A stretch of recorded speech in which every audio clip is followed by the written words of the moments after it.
Kumusta ang damage?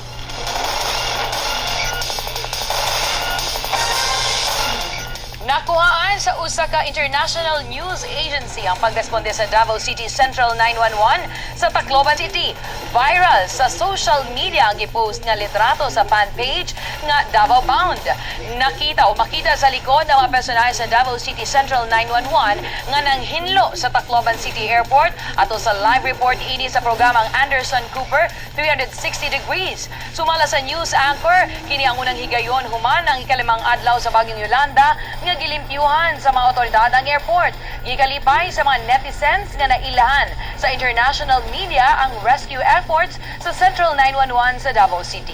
Niadtong Domingo sa kadlawon pamibiyahe ang mga personahe sa 911 aron nga motabang sa mga biktima sa Bagyong Yolanda. Kapamilya, hangtod karon, missing paghihapon ug wala pa makit-i ang duha ka mga lalaki nga naanod sa sapa sa Davao del Norte niadtong gipaubo sa storm signal number 1 ang probinsya hatod sa Bagyong Zoraida. Nagapatrol, Claire Cornelio.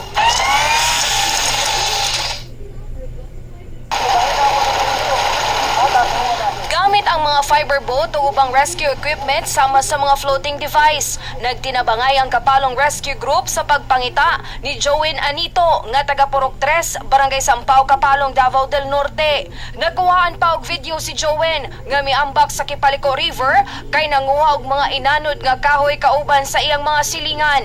Duda sa inahan nga naigo ang ulo ni Joen sa kahoy atol sa iyang pag-ambak. Medyo komodo, patay na dyan siguro siya. Malang din ako kay buhay pa siya, di nakawalang tasaga puno di ba gabi. Pakyas ang mga rescue team nga makitan si Joen tungod sa kusog nga sulog sa sapa. Kasagaran na mong makita na siya, dito na yun siya sa Libuganon River. Labi na o kaning ingani na dako ang tubig timbaha. Sa Braulio Iduali, Davao del Norte, missing sab ang 21 anyos nga si Ben Banhaw. Human nga naanod sab sa sapa sa Tuganay, diha sa Purok 3A, Barangay Tanglaw. Nanguha sabog inanod nga kahoy ang biktima ug wala na makatunga pa. Padayon pa ang search and rescue operation sa mga biktima.